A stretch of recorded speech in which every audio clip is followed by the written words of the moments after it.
JF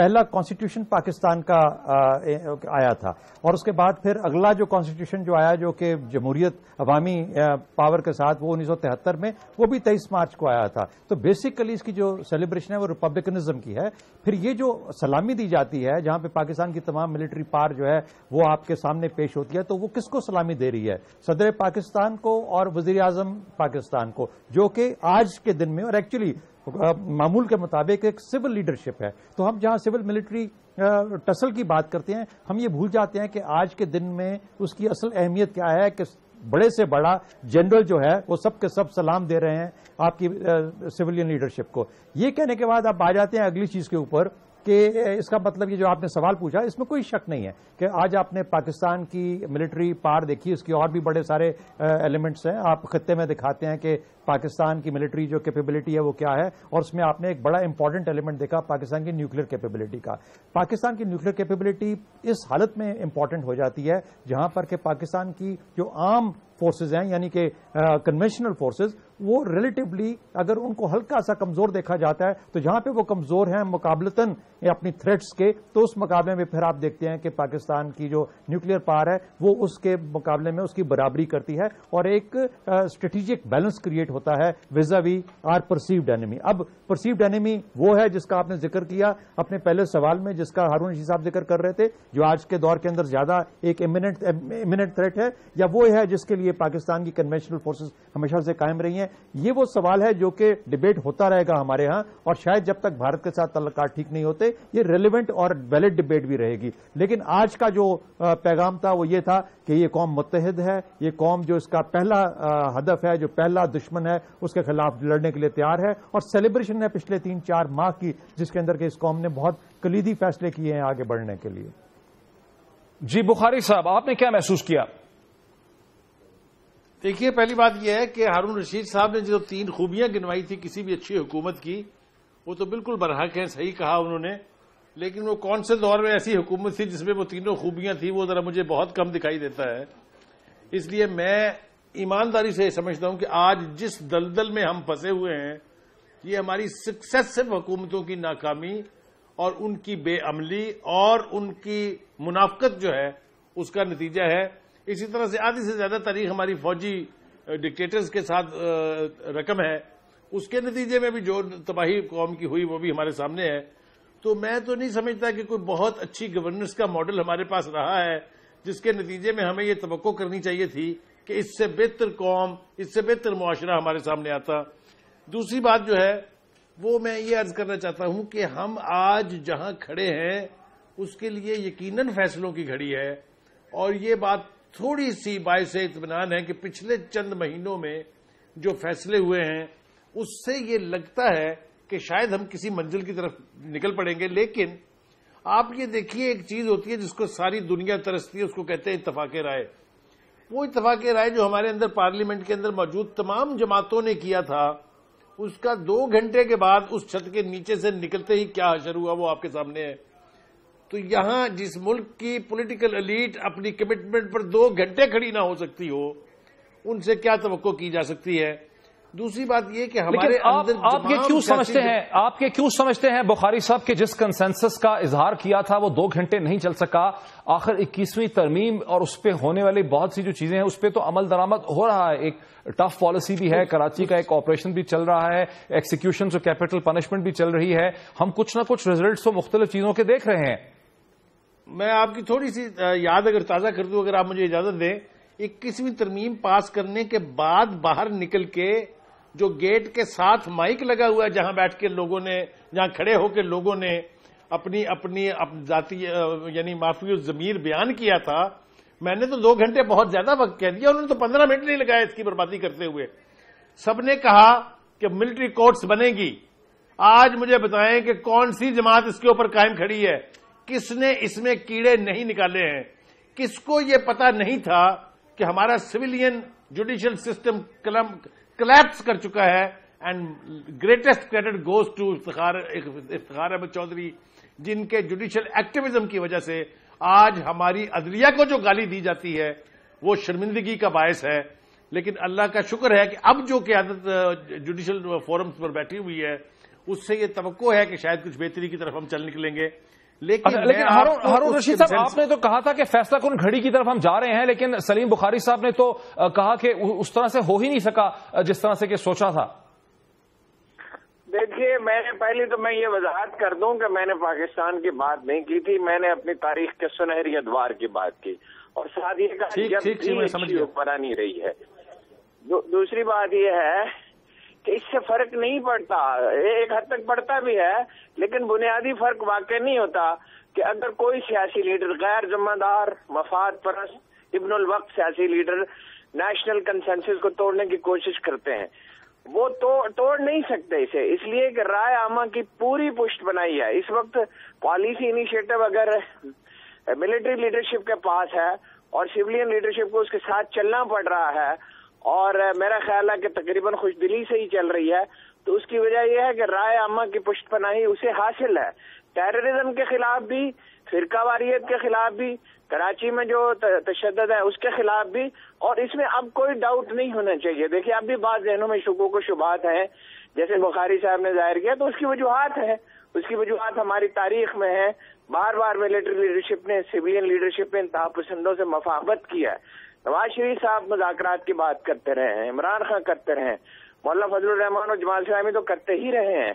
ظاہر ہے اس کے شکوک و شبہات ابھی جلد ختم نہیں ہوں گے، لیکن میرا خیال ہے اگلے 2 ہفتے میں بڑے واقعات ہوں گے اور لوگوں کو رفتہ رفتہ یقین آنے لگے گا 5 ہفتے میں، 6 ہفتے میں، 7 ہفتے میں کہ چیزیں رائٹ ڈائریکشن میں. ایک بریک لیتے ہیں ہارون صاحب، میرے ساتھ رہیے، ایک بریک لیتے ہیں اور بریک کے بعد آج یوم پاکستان کے حوالے سے جو بحث ہم نے چھیڑی ہے اسے ہم جاری رکھتے ہیں آفٹر دا بریک.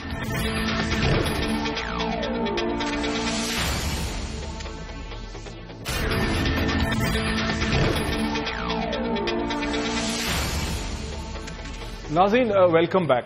ناظرین، ایک بہت بڑا سوال جسے ہمیں شروع میں اٹھانا چاہیے تھا لیکن ابھی بھی ہم اسے اٹھا سکتے ہیں، وہ یہ ہے کہ 7 برس پہلے جب اس کا سلسلہ روک دیا گیا تھا، یوم پاکستان کی تقاریب کو اتنے وسیع پیمانے پہ کرنے کا اور ملٹری پیریڈز کا جب سلسلہ روک دیا گیا، اور آج 7 برس کے بعد ہم نے دیکھا کہ اسلام آباد میں ملٹری پیریڈ ہوتی ہے، لاہور میں ایک کلچرل اور ایک ثقافتی بھی پریڈ ہوتی ہے، کراچی میں بھی تقاریب ہوتی ہیں، پشاور میں بھی ہوتی ہیں، کوئٹہ میں بھی ہوتی ہیں. تو اس سلسلے کو جب دوبارہ شروع کیا گیا ہے تو بنیادی طور پہ پاکستان کی ریاست جو ہے وہ اپنے لوگوں کو اور اس خطے میں دنیا کو کیا پیغام دینا چاہ رہی ہے. میرے تینوں پارٹیسپینٹ سے میرا ایک اوپن کوسچن ہے، ایئر مارشل شہزاد چودھری صاحب سے بھی، ہارون رشید صاحب سے بھی اور سلیم بخاری صاحب سے بھی، جو بھی اس کا جواب دینا چاہے کہ آپ کیا سمجھتے ہیں کہ بنیادی پیغام آج کیا دیا گیا ہے؟ دیکھیے، میرے خیال سے اگر آپ مجھے اجازت دیں، اور جی ہم اس سے جا رہے ہیں اور ہم دلدل سے باہر نکل رہے ہیں، یہ پیغام ہے. جی بخاری صاحب. میرے خیال سے اس کا بنیادی پیغام جو ہے وہ ہمارے قریبی پڑوسی کے لیے ہے، خاص طور سے جس نے پچھلے 1 سال سے لائن آف کنٹرول کو اتنا ہاٹ رکھا ہے کہ یہ سمجھ نہیں آتی تھی کہ اس کی انٹینشنز کیا ہیں. بے پناہ فورم پر یہ معاملہ اٹھایا گیا، پرائم منسٹر صاحب جو ہے مودی صاحب اور اس سے پہلے بی جے پی کے جو تھے منموہن سنگھ، دونوں سے بات کی گئی. بار بار کہا گیا کہ خدا کے لیے اس خطے میں امن جو ہے اس کو برباد کرنے کی کوشش نہ کریں، لیکن ان کی طرف سے اس میں شدت آتی گئی. اس کے بعد انہوں نے یعنی مقبوضہ کشمیر کے اندر جو کچھ کیا، جو اسٹیٹ ٹیررزم کی روایات ہمیں وہاں سے ملتی ہیں، اس کے بعد یہ بہت ضروری تھا کہ ایک سٹرونگ میسج دیا جائے انڈیا کو. اگر آپ ریکال کریں محیط، تو آپ دیکھیں گے کہ پچھلے 2-3 سال میں اتنی میسیولی آرمز بائنگ سپری پر تھا انڈیا کہ یہ سمجھ نہیں لگتی تھی کہ یہ جو بیلنس آف پاور ہے اسے کیسے مینٹین رکھا جائے گا.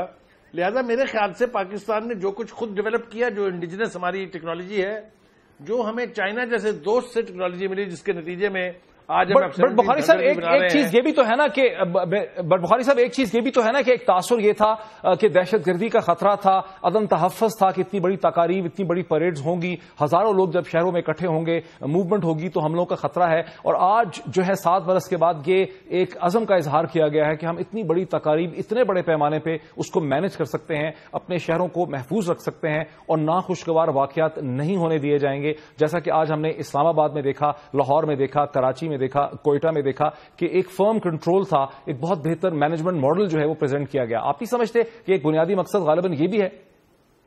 یہ بالکل صحیح، آپ نے صحیح سمت میں اشارہ کیا ہے. یقینی طور پہ یہ بھی مقصد ہے کہ وہ آپریشن ضرب عضب جس کا آغاز کیا گیا تھا، جس کے نتائج ہمارے سامنے ہیں، اس کے فروٹس ہیں یہ کہ آج اتنی بڑی تعداد میں لوگ لاہور میں نکلے.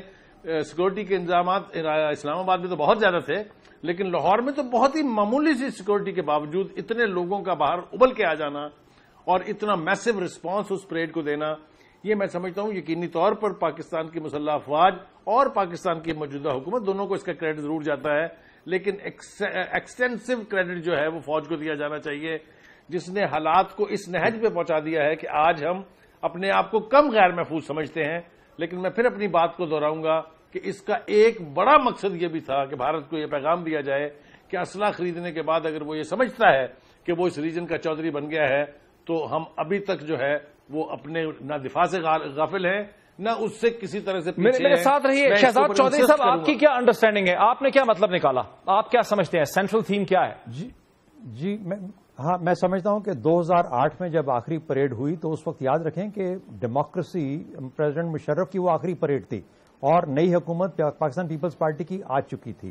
اچھا، اب وہ اس وقت تو وہ پریڈ ہو گئی، لیکن 2009 میں جب یہ موقع آیا تو اس وقت پاکستان پیپلز پارٹی اور غالباً اس وقت کی جو ملٹری جو لیڈرشپ تھی ان کے درمیان یہ فیصلہ طے پایا کہ شاید اس قسم کی چیز کی ضرورت نہیں ہے، کیونکہ ایک تو سیکیورٹی کے معاملات کچھ تھوڑے سے عجیب ہیں. یاد رکھیں سبات کا آپریشن ہونے جا رہا تھا اور اس کے بعد بلکہ اپریل میں اس کو لانچ کیا گیا سبات والے آپریشن کو، اور اس کے بعد پھر یہ کچھ اس کے اخراجات کی نوعیت اس قسم کی تھی کہ خیال کیا گیا کہ یہ اتنا پیسہ اس پہ لگ جاتا ہے اور سیکیورٹی کے معاملات اس وقت مناسب نہیں ہے. Having said that, let me suggest to you کہ آپ نے جو شروع میں بیان کیا کہ پاکستان کے کچھ پچھلے ریسنٹ کانٹیکسٹ کے اندر یہ خیال کیا جا رہا تھا کہ پاکستان پہ شاید اس قدر پریشر ہے دہشت گردی کا کہ پاکستان اب اپنی پریڈ بھی ہولڈ نہیں کر سکتا. پھر یاد رکھیں کہ ابھی ریسنٹلی انڈیا نے ایک بڑی کامیاب اپنی، حالانکہ وہ ہر 26 جنوری کو کرتے ہیں، لیکن یہ خصوصی طور پر اس لیے کامیاب تھی کہ انہوں نے پریزیڈنٹ اوباما کو وہاں پہ لا کے بٹھایا ایز اے گیسٹ اور پھر اس کے سامنے یہ اپنی پریڈ کی جس میں کہ اس کی یہاں ایک بہت بڑا سوال تو پھر یہ اٹھتا نا ایئر مارشل صاحب کہ ہمارے ہاں بھی تاثر تھا کہ چائنیز پریزیڈنٹ اور پھر بعد میں چائنیز پرائم منسٹر شاید اس میں آئیں گے اور چائنیز نہیں آئے. اس کا مطلب یہ ہے کہ جہاں امریکہ تو بہت بڑا سمبولک جسچر ساؤتھ ایشیا میں کرتا ہے بھارت کے ساتھ ایک اسٹریٹجک ریلیشن شپ کا، چائنا نے شائے اوے کیا. یعنی چائنا اتنا بڑا سمبولک اسٹیٹمنٹ نہیں دینا چاہ رہا تھا کہ اگر امریکہ بھارت میں بیٹھا ہے تو چین پاکستان میں بیٹھا ہے. کیا سمجھتے ہیں آپ؟ میں سمجھتا ہوں کچھ پہلے پازیٹیوز پہ دیکھ لیتے ہیں. جس طرح بخاری صاحب نے کہا اس کا پیغام بڑا واضح ہے کہ پاکستان اس قسم کا معاملہ کر سکتا ہے، یعنی اتنا بڑا ایونٹ ہولڈ کر سکتا ہے. اس قسم کے تناظر میں ہم نے دہشت گردی کو کافی حد تک دبا دیا ہے اور اس میں بڑا سکسیسفلی ہمارے آپریشن جاری ہیں. اس کا یہ مطلب نہیں کہ کل کے چیلنجز ختم ہو جائیں گے. تیسرا یہ کہ ایک نقطہ ارتکاز ہے اس پوری قوم کے لیے. ایسا ہی ہے جیسے آپ کوئی ورلڈ کپ جیت جائیں، ہاکی کی چیمپئن شپ جیت جائیں تو ایک موقع پہ ایک جذبہ اور ایک قومیت اور نیشنلزم کا ایک جذبہ ابھرتا ہے، وہ بڑا ضروری ہے. اور پھر بھارت کو یہ پیغام کہ بھائی ہم اپنی جو فوج ہے، جو ہمارا اکوپمنٹ ہے، اس کی کمبینیشن جس سے آپ نے پہلے سوال میں پوچھا وہ نیوکلیئر اور کنونشنل اور اس سب کا جو کمبینیشن ہے وہ ہمارے ڈیفنس کے لیے، ہمارے ڈیٹرنس کے طور پہ بالکل قائم و دائم ہے. اچھا، اب آ جاتے ہیں اس چیز کے اوپر کہ آیا پاکستان یہ چاہتا تھا کہ چین آئے یا نہ آئے. اس میں کوئی شک نہیں ہے کہ چائنا بہت پریگمیٹک ملک ہے، وہ اس طریقے سے الائنسز میں بلیو نہیں کرتا اور نہ ہی وہ یہ واضح پیغام دینا چاہتا ہے کہ اگر اوباما وہاں چلے گئے تو ہم یہاں پہ آگے کھڑے ہو گئے اور اس طریقے سے یہ خطہ دو حصوں میں ڈیوائڈ ہو گیا، کیونکہ یہ تو ان کی سوچ کا طریقہ ہی نہیں ہے. وہ بھارت کے ساتھ اتنے ہی تعلقات رکھتے ہیں. ہماری خواہش تھی، ہمارا تو لگتا ہے کہ ہماری طرف سے تو مارشل صاحب لگتا ہے کہ ہماری طرف سے خواہش تھی یہ نہیں، ہماری طرف سے تو یہ خواہش تھی کہ چائنیز پریزیڈنٹ پرائم منسٹر یہاں پہ آئے.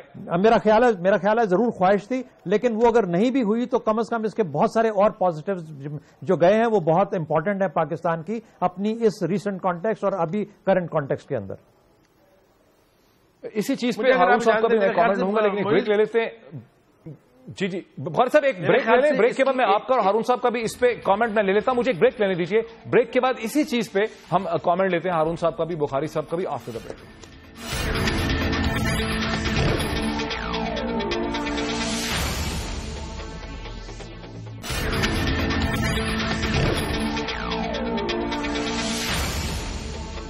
ناظرین ویلکم بیک. وقفے سے پہلے بات یہاں تک پہنچی کہ جہاں آج یوم پاکستان پہ بہت ہی پروکار تقاریب ہوئی اور بہت بہتر مینجمنٹ ماڈل تھا اور ایک بہت تحفظ دیا گیا، ایک بہت سینس آف سیکیورٹی تھی کہ ہم اس قسم کی بڑی تقاریب شہروں میں کر سکتے ہیں اور معاملات کو، کوئی ناخوشگوار واقعات کو ہم ہونے سے روک سکتے ہیں۔ وہاں ایک امید یہ بھی تھی کہ اس میں چائنیز پریزیڈنٹ یا پرائم منسٹر جو ہے وہ پارٹیسپیٹ کرے گا، اور ایسا نہیں ہوا۔ اور وقفے سے پہلے اس پہ بخاری صاحب بھی کامنٹ کرنا چاہ رہے تھے اور ہارون رشید صاحب بھی۔ جی بخاری صاحب۔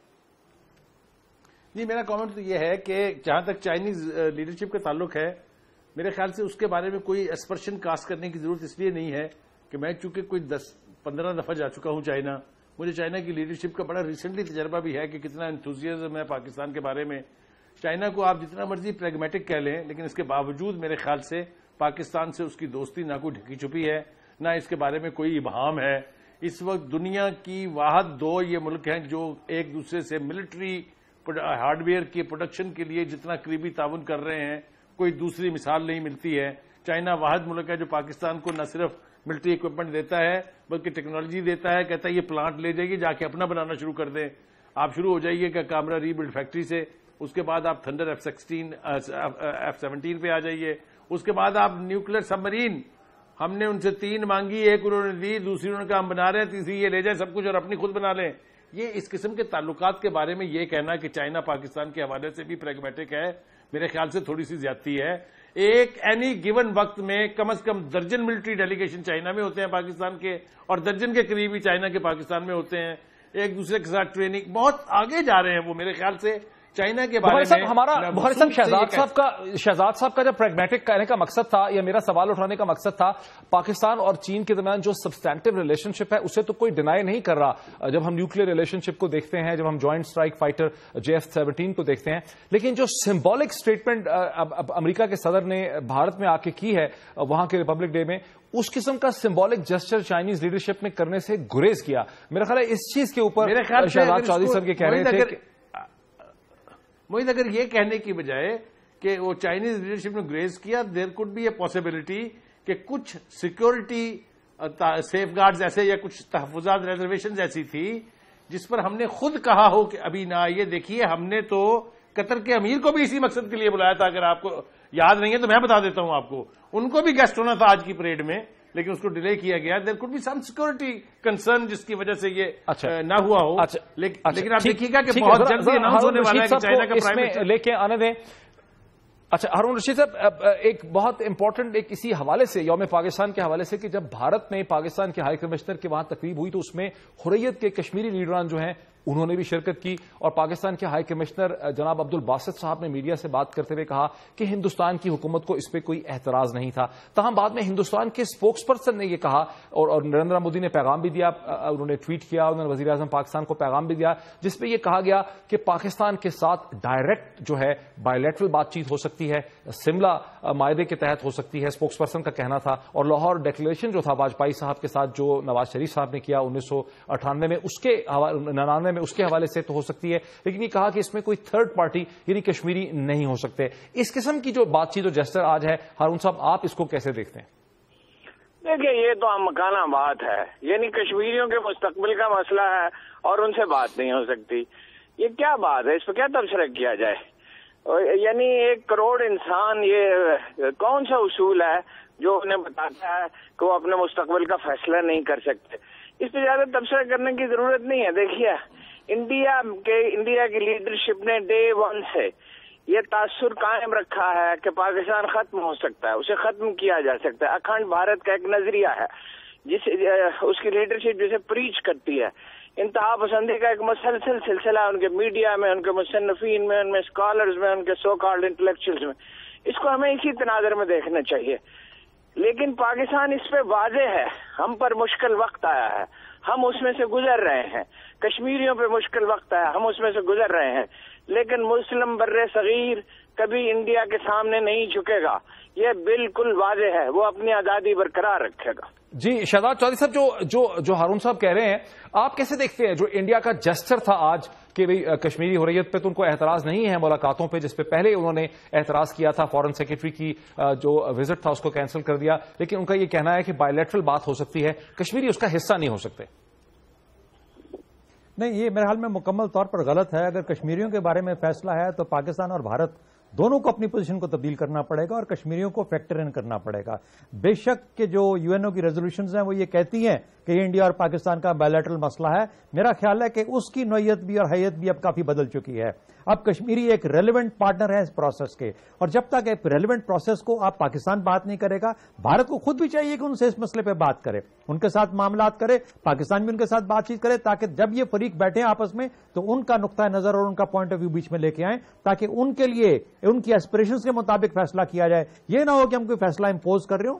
آج دنیا میں فیصلے امپوز کرنے کا وقت نہیں ہے اور نہ ہی وہ پائیدار ہوتے ہیں. اس لیے میرا خیال ہے کہ مکمل طور پر یہ احمقانہ اور جاہلانہ قسم کا رویہ ہے جو کہ بھارت نے کشمیر کے معاملے میں اپنایا ہوا ہے. یہ تو معاملہ میں تو کہتا ہوں کہ دونوں کو ایکچولی اپنے آپ کو بدلنے کی ضرورت ہے. پاکستان تو پہلے ہی بدل رہا ہے, انڈیا کو بھی بدلنے کی ضرورت ہے.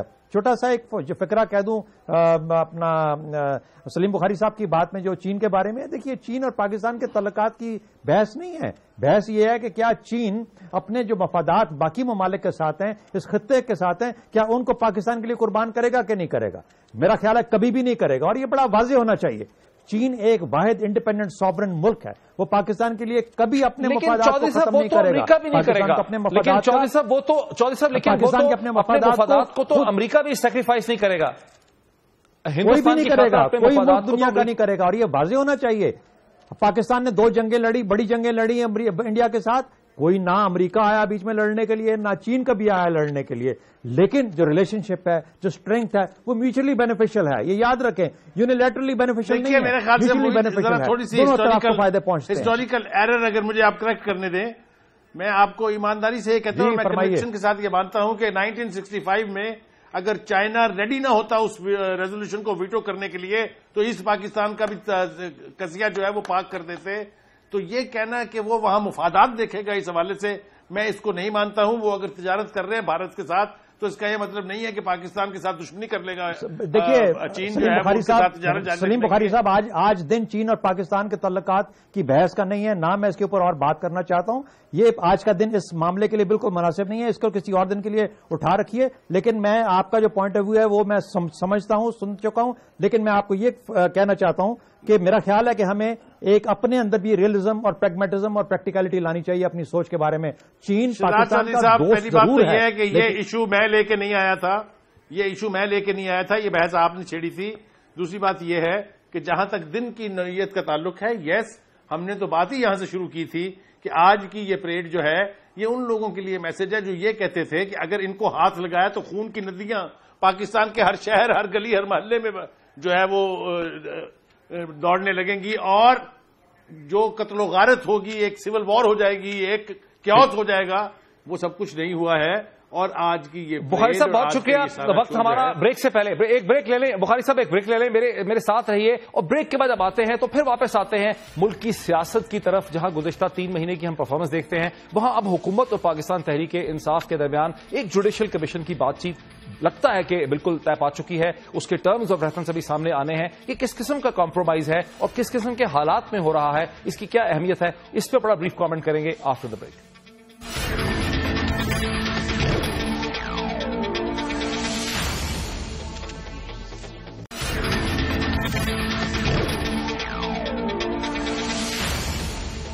ناظرین ویلکم بیک. ایک دلچسپ سوال اٹھایا تھا بریک سے پہلے. بہت سے لوگ یہ سمجھتے ہیں, بہت سے لوگوں کا یہ کہنا ہے کہ یوم پاکستان کے موقع پہ پاکستان تحریک انصاف حکومت کے درمیان جوڈیشل کمیشن کے معاملات طے پا جانا بھی ایک پیش رفت ہے, جہاں پر جو ہے اور اس کے نتیجے میں ایک پاکستان کے سیاسی ڈھانچے کو ایک استحکام مل رہا ہے. میرا سوال ہارون رشید صاحب سے یہ ہے. ہارون رشید صاحب, بہت سے اینالسٹ تاہم یہ بھی سمجھتے ہیں کہ شاید حکومت نے ایک فارمیلٹی پوری کی ہے, ایک کاسمیٹک طریقے سے پاکستان تحریک انصاف کو ایک راہ دی ہے, ان کو ایک ایکسکیوز دیا ہے کہ وہ پارلیمنٹ میں آ سکیں, لیکن کمیشن کی ٹرمز کو اتنا نیرو کر دیا گیا ہے کہ اس کا کوئی نتیجہ نہیں نکل سکے گا. وہاں پہ محض جس طرح سے حکومت چاہتی تھی یہ پروو کرنا پڑے گا کہ پورا کا پورا انتخاب جو ہے وہ بددیانتی پہ تھا, اور وہ پورا کا پورا انتخاب ہی غلط ہوا 2013 کا. یعنی اس کے اندر انڈیویجول irregularities پہ اتنا فوکس نہیں ہے, جس کے نتیجے میں ایک سٹیلمیٹ ہوگا. بہت سی قانونی اور سیاسی جھڑپ جو ہے دونوں کے درمیان جاری رہے گی, اور یہ محض ایک کاسمیٹک طریقے سے کیا گیا ہے تاکہ تحریک انصاف کو موقع دیا. وہ بھی تھک چکے ہیں اور ان کو حکومت میں ان کو پارلیمنٹ میں لانے کا ایک بہانہ بنایا گیا. دیکھیے ہمارے تجزیہ نگاروں میں دو رجحانات ہیں. ایک تو یہ کسی بھی چیز میں they try to read too much, اور دوسرا ہمیشہ بدگمانی سے کام لیتے ہیں. سیاست میں شک سے کام لیا جاتا ہے مگر تجزیہ کرنے کے لیے، یہ نہیں کہ مستقل طور پہ مایوسی. آپ کیا سمجھتے ہیں، آپ کا موقف کیا ہے؟ دیکھیے دونوں کی ضرورت تھی. اور دیکھیے عمران خان یہ سمجھتے ہیں کہ بہت غیر معمولی دھاندلی ہوئی ہے، اتنی ہوئی ہے کہ نہ ہوتی تو حکومت میں آ جاتے. یہ بات صحیح نہیں ہے. انہوں نے غلط ٹکٹ دیے، دیر سے دیے، پولنگ ایجنٹ مقرر نہیں کیا، اپنا وقت الیکشن میں ضائع کر دیا. اوورسیز پاکستانی اس کے ووٹوں کے لیے دباؤ نہیں ڈال سکے. 5 وجوہات تھیں. حکومت نے نون لیگ نے دھاندلی کی، اس میں کوئی شبہ نہیں ہے، لیکن اس پیمانے پر نہیں ہوئی کہ اگر وہ نہ کرتی تو اس کی حکومت ہی نہ بنتی. اب یہ کہنا کہ یہ ہوگا اور یہ ہوگا، اس کا انحصار تو اس پہ ہے، کمیشن پہ ہے. اگر کمیشن کے ارکان درست فیصلہ کرتے ہیں، اور درست فیصلہ موسٹ پروبیبلی یہ ہو سکتا ہے، میں کوئی چیز تجویز نہیں کر رہا، جو بھی عدالت کرے گی وہی درست ہوگا، کہ 15-20 سیٹوں پہ نئے الیکشن ہو سکتے ہیں. اتنی میں تو دھاندلی ثابت ہو جائے گی. ذرا رکیے بخاری صاحب، آپ کی بھی انڈرسٹینڈنگ یہ ہے، دیکھنے میں تو ایسا لگتا ہے بادی نظر میں کہ یہ کمیشن تخت یا تختہ ہے، آل اور نن ہے، یا تو الیکشن ٹھیک ہوئے تھے یا نہیں ٹھیک ہوئے تھے. لیکن ہارون صاحب کا بہت سے لوگوں کی طرح خیال ہے کہ کمیشن شاید یہ کہے کہ 18-20 سیٹوں کے میں چونکہ بہت بے قاعدگی ہوئی تھی، یہاں دوبارہ انتخابات ہو سکتے ہیں اور یوں پاکستان کی سیاست ایک نئی ڈائریکشن میں چل پڑے گی اور یہ وائٹ واش نہیں ہوگا. آپ کیا سمجھتے ہیں؟ جوڈیشل کمیشن کا قیام جو ہے، اس میں سودے بازی تو ہوئی ہے. اس میں میں تو کسی رکھ رکھاؤ کا قائل نہیں ہوں. میرے خیال سے جو سودے بازی ہے وہ یہ ہے کہ ایک تو یہ کہ جو کراچی میں اب سپیس بنے گی ایم کیو ایم کے ساتھ جو کچھ ہونے والا ہے یا جو کچھ ہو رہا ہے، وہ میرے خیال سے نون میں تو کیپیسٹی نہیں ہے اس کو کیش ان کرنے کی. لہذا تحریک انصاف کے لیے وہاں پر ایک اوپن اپرچونٹی ہوگی، جسے یقینی طور پر اس میں کیپیسٹی بھی ہے، اس کو پاپولیرٹی بھی اتنی موجود ہے، اس کے پاس سپیس بھی اتنی موجود ہے دیٹ اٹ کین پلے آن. ایک بات. دوسری بات یہ کہ جیسا ہارون رشید صاحب نے کہا، بالکل ٹھیک ہے، دھرنے ختم کرنے کے لیے بھی جواز چاہیے تھا، اور وہ جواز آرمی پبلک اسکول پر حملے کی صورت میں مل گیا تھا.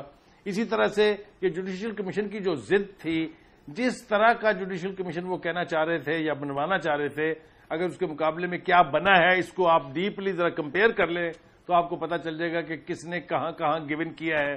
تو میرے خیال سے یہ ایک انڈرسٹینڈنگ، میں کمپرومائز کا لفظ جان کے یوز نہیں کر رہا ہوں، دونوں پارٹیوں کے بیچ ایک کمپرومائز ہے، جس کے نتیجے میں یقینی طور پر کمیشن وہی فیصلہ کرے گا جس کی طرف اشارہ ہارون رشید صاحب نے کیا ہے.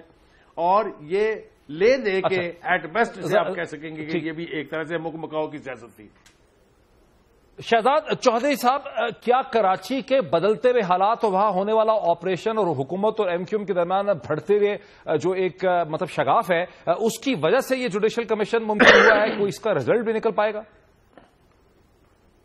میرا اپنا خیال یہ ہے کہ اس کا زیادہ تعلق اس چیز سے ہے کہ پی ٹی آئی خود ریئلائز کر رہی تھی کہ ان کا جو اسٹریٹجی تھی وہ اب رن آؤٹ کر چکی تھی، اور اس کے ریٹرنز وہ نہیں مل رہے تھے جو کہ وہ چاہ رہے تھے in terms of their own eminence, in terms of کہ جی شاید سسٹم ان کے فیور میں ایک دم سے سارے کا سارا ٹرن کر جائے گا. پاکستان کے چیلنجز کی نوعیت اس قسم کی ہے کہ آج ہر سیاسی لیڈر اور ہر ملٹری کا جو لیڈر ہے اور ہر شعبہ، وہ جب تک مل کے ان کو نہیں چلے گا، ان کو چیلنجز کو فیس نہیں کرے گا تو اس کے اوپر سوالیہ نشان. لیکن اس جوڈیشل کمیشن کیا کوئی مثبت نتیجہ نکل پائے گا؟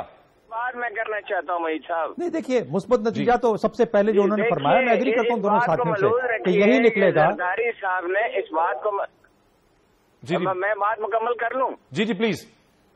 دیکھیے اس بات کو ملحوظ رکھیے کہ زرداری صاحب نے مولانا فضل الرحمان اور کوئی دوسرے لوگوں کے ساتھ مل کے، ایم کیو ایم کے ساتھ مل کے ایک بڑی سازش کی سینٹ کے الیکشن میں. رزلٹ نہیں ہونا تھا، یہ اب موقع نہیں ہے میں تفصیل بیان کروں، رزلٹ اس سے مختلف ہونا تھا، انہوں نے ایک سازش کی. یہ بھی ایک پہلو ہے اس سمجھوتے کا. زرداری صاحب کو بھی اور مولوی فضل الرحمان کو بھی بتا دیا گیا ہے کہ یہ بھی ہو سکتا ہے. شہزاد چودھری صاحب، جو لاسٹ ورڈ، کوئی فیصلہ، کوئی رزلٹ نکل پائے گا اس جوڈیشل کمیشن کا یا محض وائٹ واش ہوگا؟ میں سمجھتا ہوں کہ اس کے اندر پی ٹی آئی کو واپس آنے کا پارلیمنٹ میں بڑا اچھا موقع ملے گا، اور یہی پاکستان کے لیے بہتر ہے، یہی پی ٹی آئی کے لیے بہتر ہے، اور سب لوگ یہی چاہتے ہیں، ان کے سپورٹرز بھی یہی چاہتے ہیں. بہت شکریہ شہزاد چودھری صاحب کا. ایسا ہونے جا رہا ہے، بالکل ٹھیک کہا ہے ایئر مارشل صاحب نے کہ یہ اس کے نتیجے میں وہ اسمبلیوں میں واپس آ جائیں گے، اور پارٹی کے اندر پریشر بھی تھا عمران خان صاحب کے اوپر کہ جی اس حوالے سے بھی کوئی فیصلہ کریں آپ، کہ ایک اچھی خاصی تعداد میں الیکٹڈ ایم پیز ان کے جو ہیں، چاہے وہ صوبائی تھے چاہے وہ نیشنل اسمبلی کے تھے، وہ باہر بیٹھے ہوئے ہیں. تو میرے خیال سے اس کے نتیجے میں یقینی طور پر پی ٹی آئی واپس جائے گی پارلیمنٹ کے اندر. جی وقت ہمارا بالکل ختم ہو گیا. جو مختلف پہلو تھے بین الاقوامی سیاست کے، خطے کی سیاست کے، پاکستان کی تاریخ کے اور پاکستان کی سیاست کے، جو آج یوم پاکستان میں لوگوں کے ذہنوں پہ تھے، تمام کو ہم نے ٹچ کرنے کی کوشش کی. فیصلہ آپ کا ہے. بہت شکریہ.